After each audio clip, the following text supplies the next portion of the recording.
4 to 6 weeks. Then we go.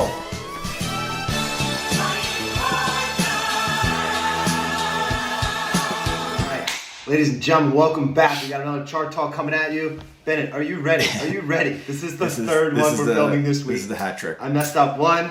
I messed up two. Third time, it's a charm. I can't retell the story we've been telling every chart talk. The quick story. I'll give you the quick back and forth of it. We had the trade of the century happen over the weekend. Kentucky Derby, biggest underdog of all time wins, 80-1 odds. The amazing part is that, you know, one, he wasn't even on a lot. You couldn't even bet on this horse because the gambling sites and all that stuff, they weren't even, you know, pricing in. The horse was such a late entrance that, you know, he didn't even make it to the gambling thing. So house is just cleaned up because no one could bet on the winning horse. So good time to be the house.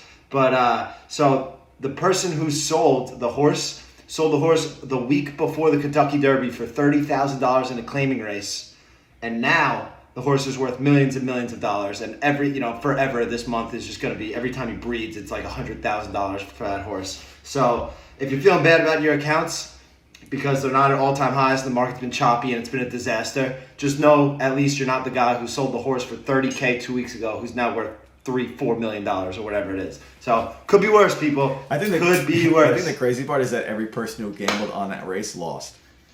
Every single one. And it's so funny because all my buddies have like the hardcore gambling sheets where it's like, you know, every little piece of information about the horse. This runs better in mud. This one runs better on this and that. And it's just like, doesn't matter. Yeah. It doesn't matter. Like, that doesn't matter.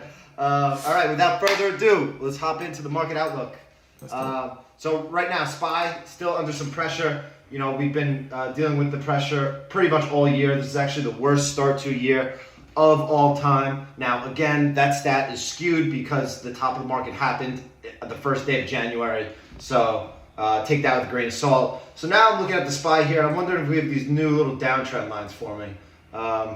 And right now we're very oversold in the SPY. In the broad market in general, we see rates continuing to tick up, but you know, they're getting to that magic number where this 3.2 area, I have the 10-year up on my screen, where it's just like massive resistance. Now, in trading, whenever I have a position on, and let's say it breaks out. Let's say hypothetically, I bought this 2% breakout right here, and I'm long the stock. If it goes straight up into a resistance level like that, I know that it's such huge resistance that's where I want to sell, because I'm expecting sellers to step in, because it's such a huge area of sellers and resistance. If you go straight up into it, buyers are flat out exhausted. So rates, I'm looking for rates to top out soon for a broad market bounce. Whenever that is, what I would love is one more flush. I'll talk about this later, but all day now, since the S&P, we didn't break the pre-market highs, I just been sitting here screaming like, one more dump.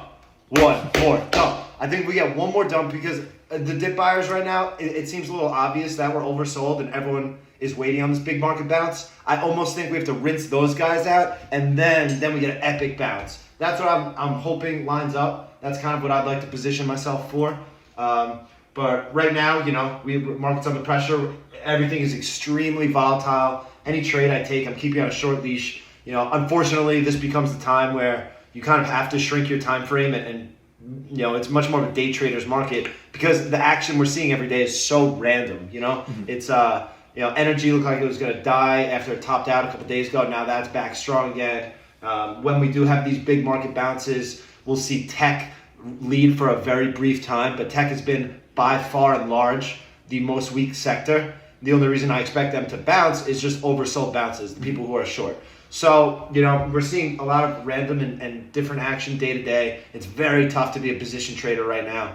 So, you know, coming in every day with, you know, fresh gunpowder and not really too many positions on or anything like that has helped me personally a lot, because you can come into the day fresh. You know, if I got short the market like crazy Monday and I'm holding, you know, I walk into a 2% gap up the next day when the market looks like it's going to further die. So we should just kind of expect these market gaps in the morning and then kind of take it day by day and try to figure out the theme for the day and then, you know, act accordingly.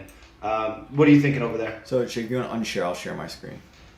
Ooh, stop sharing. So if you guys don't know, even though we've done 130 of these, me and Jake just realized that if we go on Zoom, we both can share our screens and we can actually see what we're looking at versus before the last 100 plus we've been doing them kind of blind. So again, we're very good. What do we call that? We call that week over week improvements, people. Yeah. Okay. So again, Jake, you can see my SPY chart. So we're looking at this SPY very similarly, but a little bit different. So the upward resistance line, we had the same. Your downward trend line was like close, kind of tying in. Oh, you like that trend line? You got that trend line too? Mine's a little different. So you see where mine's kind of, you were talking about like that little more flush. Oh, deeper. Yeah. Oh, one more dump. Yeah. One more dump. I'm in that same camp where I think we can still push a little bit lower, and with a lot of the other sectors, and I'll dive into this really briefly, we're kind of seeing that where they're pulling into this like extremely oversold into these like downward ranges, and that's where we can kind of start looking for some of those buys. So for me, again, my best idea for the week was really buying the SPY above 407, and for me that was kind of a red flag where my best idea is to buy the SPY. It's obviously clearly not a good market, but for me, if we do flush lower, even if I was looking to buy 430 a week ago, now I want to buy 407. If we continue to flush lower, there's no reason why I can't lower that buy stop to up through 390. So a reclaiming those levels. So that's where it's like I don't have to be perfect on the way down. I'm not trying to like pick the bottom and say like 395 is the low. I'm not going to know when the low is, but when there is some type of low, I just want to buy back up through that recent high, and I'll have a little bit higher probability in the idea than trying to catch the low. But looking into some individual sectors, REITs is a perfect example of this. Like I have that very similar. We have that upper area of resistance. We have that downward area of support, and we can see like the REITs are getting closer to this downward trend line that, again, maybe it needs a little bit more of a flush to get extremely extended, and that's when you can look for those quick little bounces where, again, we don't really expect it to just V-bottom right back to here, but you can expect at least even like a 50% retracement. And these are those times where right now a lot of people, at least people that I'm talking with, it's like this is when they want to sell things. I want to sell tech, I want to sell this, I want to sell that because they're down so much. But these are not really the times to do that because you're often kind of just selling into the panic or into like the capitulation of these moves, where when we do get these bounces, just like we kind of got in March, these are the time when you do get these 10% bounces. That's when it's time you can start to unload positions. Maybe it's for tiny losses, maybe it's for a break even or a small gain. But into those bounces, when we do get them, it's not like the market's going to just perpetually break down forever. At some point we get a bounce. But those are the times when you want to look to get rid of some of those positions that you were stuck in, that you were thinking about selling kind of at the worst time. And that's, I think of that even during the pandemic. All the people that I was talking to the most, kind of like that March 20th, end of March, early April, everyone that was calling about their 401k was like, I want to get in cash, I want to get out. And it's like, this is the worst time to do that. Like, just stick with what you're doing and not panic out. If you want to panic out, give it a year and panic out back at the all-time high. But again, in that moment, it's very hard to weather that storm. But eventually, a bottom gets put in and we start to rally back higher. And that's what we kind of have to just wait for it at this time. That's kind of my little broad market outlook. I'll stop sharing my screen, Jake, and then if you want to go over share it back, any top ideas, you could bring up your cool broker so we can look at the cooler charts. another little improvement, guys, again, after I need that 100 of these things. 4 years of this. All right, so top ideas. So a couple names I'm looking at. This PM, I think Joe DeFrank was calling this out today. More of a macro chart. You see this little area forming here, this little flag. And it, within a broader, kind of macro uptrend. So it's trying to break higher. The problem with this one right now, entry looks tough. So keeping an eye on that, but needed to tighten up big time. This light LITE, this one, oh man, this is like triggering right now. But another problem with this one. So obviously we like this little mini earnings flag forming. So the problem with this one is that, if you're buying this 91 area, I don't want to give anything, this much room down to 85. Got to give that $6. What's that, 8% or so? Mm-hmm. I'm not going to make that 30% on the upside. So, I'm going to let that one go for now. So we're seeing energy come back. There's this recent IPO, EE. This one's still forming, you know, just waiting on this one. Right now, the trigger would be this above this pivot, 2750. This could definitely have a nice little breakout. Again, we're seeing that those energy stocks come back. This SO utility name, I like the utility names. You know, risk off. These guys will remain strong during this broad market weakness. So above this, you know, 75.50 area, that one can get going. That one looks pretty good. Another utility name is PEG. Similar chart here where, you know, it's turning this previous resistance area into new support, and now it's giving us a little box, you know, a little consolidation to buy through. So that through that 70 area, that one looks like it's headed for higher prices. The last two I'll go over is this LMT. These names, they haven't broken down, you know. They're sitting within these macro trends. So right now, still wide and loose. You know, if you want to take a shot, maybe you go through this 450 area. You know, these names have been great relative strength. Obviously, we've got everything war-related still going on, the Russia-Ukraine stuff. So through this 450, that LMT, along with this NOC, is this NOC. It's still forming. Don't know when this one will be ready to break, but that 470 looks like a nice little trigger if it does want to go higher. And, you know, I think if we have another rinse out, I just think this Apple's got to break. You know, it's more just like I don't see it remaining strong. Like I just don't see it holding up forever when tech is coming in so much. Now, of course, it could. It's a market leader. Blah blah blah. But if we see this one dump, which I think we will see happen, just because it's like I feel like everything's got to get taken out to the woodshed right now. Mm-hmm. If we see this one dump, you know, it'll bring the market lower with it, and then that's when I'm looking for a short-term market bottom. You know, so I want to see Apple dump. I want to see this trend break.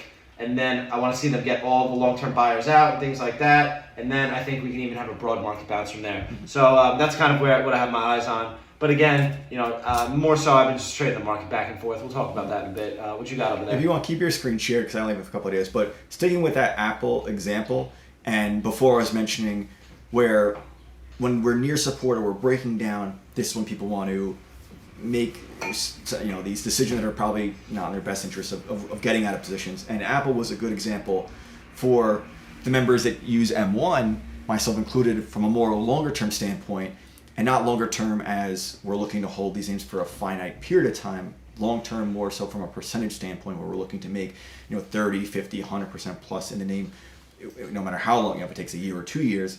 And Apple was a good example of this, where the last time we got this bounce in the market, this was kind of, what month was this? It was the bounce in February, and then that bounce into end of March, April. So we have like Apple bouncing up to 160, what was it? Apple bouncing to 170, and then that bigger bounce back to the retest of 180. So for some of the members, and for myself included, like I took off a lot of my longer term Apple into that bounce into 170 in, what was this, March 5th, March 6th, that little bounce, that's when I was, for myself, I was taking profit to getting out because I was seeing lower highs and lower lows. And that, again, every leader, you know, Amazon, Shopify, all these names are leaders, but eventually, you know, they get taken to the woodshed. So for me, like I was taking profit into that first bounce when it looked like it was rolling over. And then like Kyle McCooper is that example that rings a bell where when we got that last bounce up to 180 into that retest, when the market was running up to 460, he was taking profits then. And that's that exact example of, you know, the name, you know, Apple looked like crap like March 15th at 150, looked horrible. And that's the time where most are like, oh, let me get out of this thing. It looks like shit. It's going to break down. He sat with it. We got this amazing, that was like the last Fed meeting, that amazing 2-week rally. And instead of kind of puking out at 150, he was able to basically get stopped out or take profits up as it rolled over down through like 175. And these are those examples of like not puking into the low, like waiting for the pivot, and then when you get those relief bounces, taking the names off at that point when they look the most, you know, Apple looked amazing into 180, but it was so vertical into that move, like you mentioned with the 10-year, like that vertical run up that you have to expect sellers to come in. So that was just kind of a more specific example of what I'm trying to articulate of trying to get out of positions in these bounces. But shifting into some top ideas, I got a few. The CHRW, I believe this was one of your shakedown ideas from a few weeks ago, still setting up nicely through that 112. Again, holding up very strong. Earnings are out of the way. So, if we do catch a bid in the market, I would expect this to be one of the first ones to kind of push higher. Heavens, Hershey's, HSY, long chocolate. Same thing, setting up very nicely up here. See, look at that thing today. Market's got a tiny bit of relative strength, and this thing is right at highs. Yeah. That's exactly what you want to see. I know in the last 2 chart talks, we talked a little bit about some pharmaceutical names. I know you mentioned Pfizer, which is kind of breaking out of this base today, which is setting up. And then we have Bristol Myers BMY, which chart-wise, I would, if it's chart-wise, BMY is going to be way more of my choice than Pfizer. Pfizer is just, it's more of a lower beta kind of older pharma name that it's hard to get those really big moves in the name, where Bristol Myers is at highs, up through that 77.5, 78 area, much less resistance in the way for it to just push through into new highs. So again, both setting up. I just think the BMY just has a little bit better risk reward. But again, both still setting up. So those are the few ideas I'm keeping a close eye on. And of course, obviously, SPY up through 407 for now. And looking to sell kind of into 430, 440 if and when we get that bounce.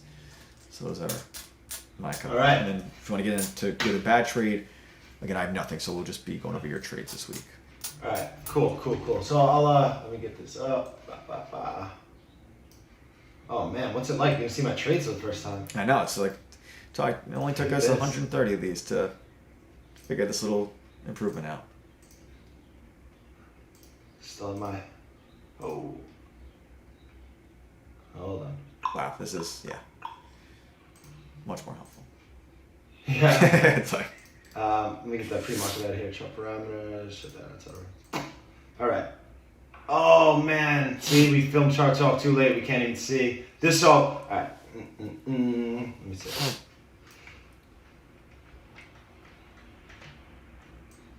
All right, so it's tricky to see because this was the day of the Fed trade, but now we can't see my triangles because it was over 7 days ago. So what happened here is the Fed. This trade messed up the mental capital. I'll be the first to say I had my hand up, and I got very caught off guard with this selling. So we had the Fed meeting last week, and if we saw kind of a dovish outlook from the Fed, I thought we were getting that oversold bounce. And we did see some sort of dovish outlook from the Fed where they weren't going to raise rates, 75 basis points at any meetings, things like that. So the initial reaction, I was buying this little flag, and then I sold this whole way up, but I only took off half my position because I thought we had a huge market bounce coming. And the one thing about these bear markets, yes, they suck, but bear market rallies and the bear market sell-offs, if you're on the right side of the move and you have tight risk, your upside is tremendous because we're seeing such huge percentage moves out of the market on a daily basis. So, I had a little conviction this was going to go higher. I held a big old position back, and then the next day they just pulled the rug where we got down 2% and we just pretty much sell off all day. I tried to add some back when we got a pivot right in the middle of this consolidation. We finally saw some more buying down here, and this was my original out, and then I finally just hit out. So this one messed up my mental capital for the next few days because I turned a big winner into a loser. Not a big loser, but it was a very big winner. Mm-hmm. I gave it all back, turned it red. And in this market, wins aren't very easy to come by, so you got to take those wins when you got them. But so that one messed me up, and that led me into this AMD, which was probably my worst trade in the last 5 years. Again, mental capital's off. Where is it? So what I like, we were looking at this AMD consolidation down here. It was in a little box, and we see this previous support level at 100. And this is the earnings gap up, the 2 inside days. So the trade was, if it breaks this 100, with some conviction, we're gonna get long. If it breaks this to the downside, we're gonna get short. So how did I mismanage this? Let's go take a look. So again, I tell you, my mental capital is off from messing up that big trade. So I kind of just want to put a winner on the board. And what does that do to my mind? It gets me in this more of a frantic kind of space where it's like I'm just way too trigger happy off the open, which is always not something you want to be. And a lot of traders often get sucked into it. It's probably been my biggest mistake over my career is just trading too heavily off the open, Probably because, they made us so hyped up to trade at the open back in the prop trading days. Regardless, I'll get into the trade. So this AMD comes down and it triggers that short, 5, 10, 15 minutes off the open. And buyers step right in. So I cover a little piece, and then it takes out those highs, and then I get long because I'm like, all right, held that support. Maybe the market wants to bounce here. That short looked too easy. Trap some shorts in. Boom, we're moving to upside. So I literally mark the lows, and then I mark the highs like 10 minutes later. I get out of some, but I get out of the full position when it makes new lows, and then that short ends up working beautifully. So my mistake here, and these aren't, I'll tell you when they're feeler losses. Those are real losses. So I had that SPY trade that I messed up from the Fed with the Qs, and then 2 days later I come in, and then I take like 2 nice chunky losses in the first 30 minutes of the day. I'm just like, all right, I got to chill a little bit. My mental capital's off. In a market like this, if you're over trading, you're just going to get very, very hurt. But so I do like this Apple to the downside, and then this is what I want to talk about, the 50-day. So Apple. All right, so I think this has to dump, but if you look at where it's dumped from, let's look at this chart, and then it has this big up move, and it starts moving lower, and then let's look at the 50-day moving average, this little purple guy right here. Every time it comes into contact with this guy, that's when the sell-off begins now, Even when it gives us this huge up move, it closes right above the 50-day, and then the next day, boom. So if I want this to head lower, it's got to be against this 50-day, or unless I'm playing momentum. So it's very tough right now because the true resistance that you want to short against is very far away. And now look at this thing. It's probably going to break down as I'm doing this chart talk while I have no stock. But I digress. So again, we come in Monday, and I like the Apple a lot. But again, we're gapping down 2%.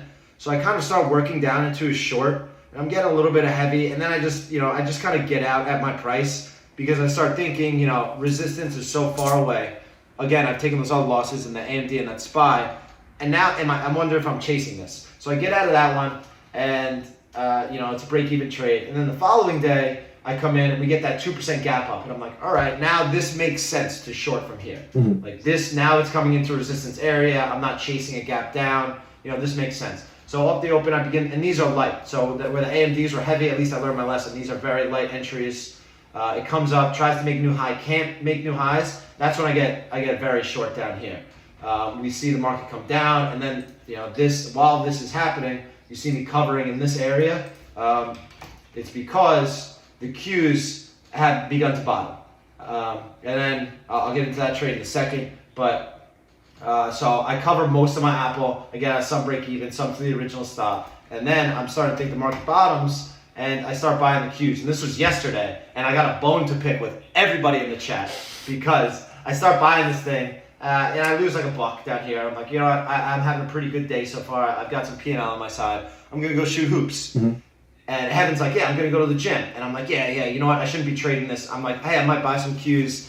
And I'm like, you know what? I should get out of here. I'm going to go shoot some hoops in the backyard. And I just get more likes in the chat than I've gotten in weeks. And I'm like, all right, that's the energy we're giving me. I could be in the fucking Bahamas tomorrow. I'll be on a beach. I don't need to see anybody. I digress. I set a 301.25 buy stop for this consolidation because I don't want to be messing around buying and selling in this area. So I just set a 301.25 buy stop, and then we break out of that area and we get this feisty short covering rally. And all right, so this is what a short covering rally looks like. So I get out a third here, I get out a half position here, I get out break even at the end of the day. No problems there. But so then today, I'm trading the SPY, I'm looking for this rally. And this is why I have the pre-market up. Let's go to some pre-market action, show data outside regular trading hours.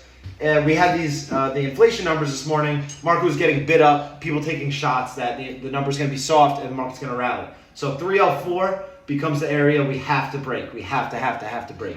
So I start buying this up slowly. Again, these are small buys. And then if you look, I go on a smaller time frame. I'm sorry, I got to do this 2-minute chart to you. But right here in this area where it's like we went after this 403 area bid, we start dipping a little bit, and then boom, you see this volume that comes in like 1030, 1040, a little bit, just a small uptick in volume. But that's what I wanted to see to get very long. So I'm very, very long into this 404. And what I want to see is, again, just like the Qs we were talking about yesterday. Let me go to a 5-minute chart again. And I know I'm all over the place. I hope people are sticking with me here. But But remember what I said, this is what a short covering rally looks like. This is what it looks like. So we go back to the SPY today. We have this 404. Everyone knows this 404 is resistance. We go up, we tap it, and then I just completely get out of my position here. I don't lose any money. So this low key is a great break-even trade. If I gave it down to this area, I would have gotten tailed out here, would have gotten absolutely smoked. If I had to give it down to this area, I would have been risking, I don't know, 20, 30,000, which I don't want to do in that trade. So the fact that it didn't just break this 404 with huge conviction, me getting out of the trade here is a great reaction. Didn't lose any money on this one. And now, I want to see this market dump. I want to see us fail. I want to see us get all these dip buyers out of here. I want to see us down 390, 385, whatever it is. And I think that's where a tradable bottom comes. Because if everyone is looking for the tradable bottom, it's not going to come. They're not going to make it easy. They're going to try to trick the most amount of people. So I'm thinking one more dump, we'll get all of the the crash talk back, and then that's when everyone's least expecting it. That's when we bounce. So yeah, I just those few executions I've been doing lately. Yes. But again, you see I come in every day, dry gunpowder, kind of see the market themes that they're giving us. And I'm trying to take advantage of the intraday moves because we're getting such huge intraday moves. But the thing that's tough about day trading that I hate versus swing trading is like, if you're not locked in every single second, if you don't know your pre-market levels, if you don't know all of these tiny little nuances, you're probably gonna lose the trade.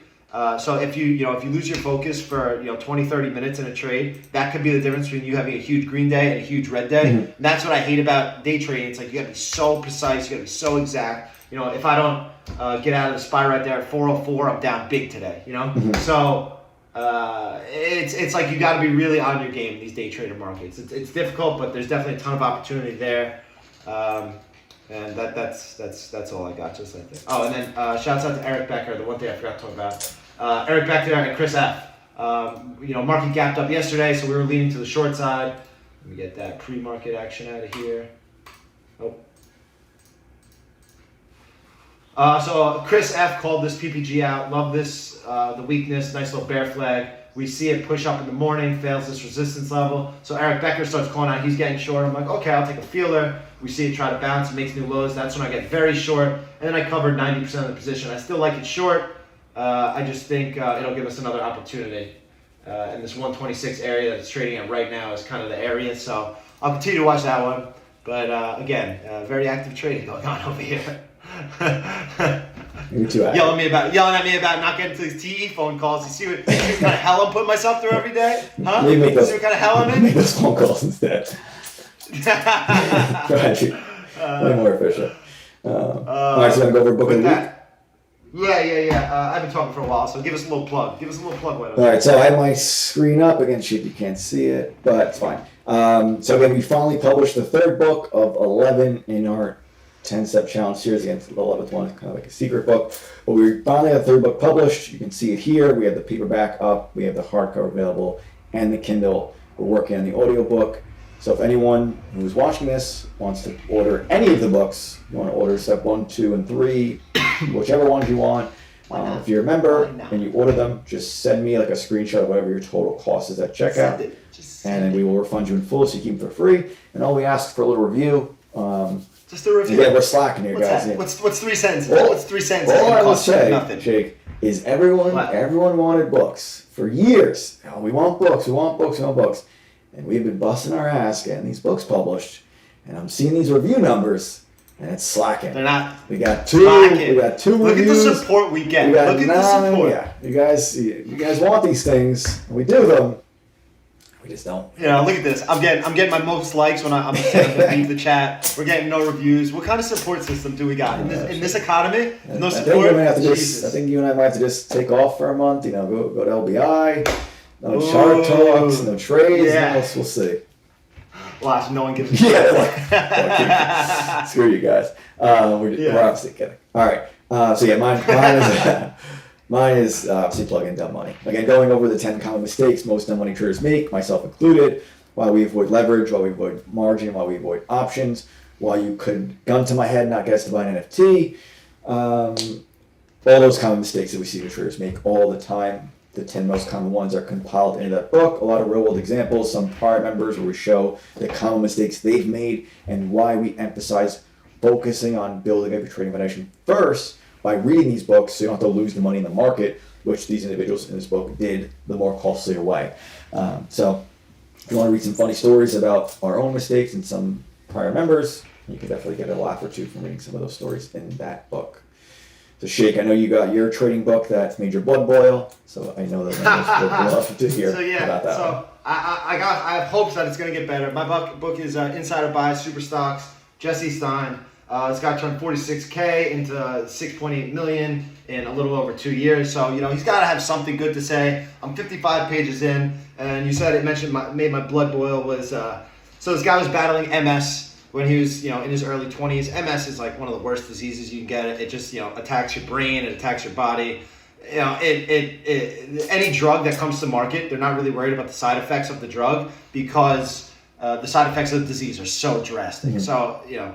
So he gets over MS, and then he talks about how him getting over MS, don't ask him why, don't ask him how, but it made him clairvoyant in seeing where charts are going to go in the future. And one, I'd love to see his statements from this year, and two, get the fuck out of here. So I'm 55 pages in. I'm about to get to the trading part. The one part I did like, he talks about, everything in the news you see is very manipulated and you're very late, and trading off the news is like CNBC, all that stuff. It's not going to get you anywhere. The one shift I've made, I used to watch CNBC on that little tiny TV every morning. Mm-hmm. I don't do it. It's just everything in there is just, it's either one, going to make you second guess your ideas, or two, just give you ideas that are just not good ideas. You're so late and everything. So that was the one part I liked. He's anti-news like we are. I'm going to get into the more stock-specific stuff, and hopefully, I come back next week and say it did not make my blood boil. But right now, the blood is boiling, redder than this hat. So that's it. All right. Chart talk number 3 of the week. Number 1 that you'll see. We wrapped it up. We got a little midday, and what do we want to see? We want to see one more dump. Yeah. All right. With that, we'll see you guys next week.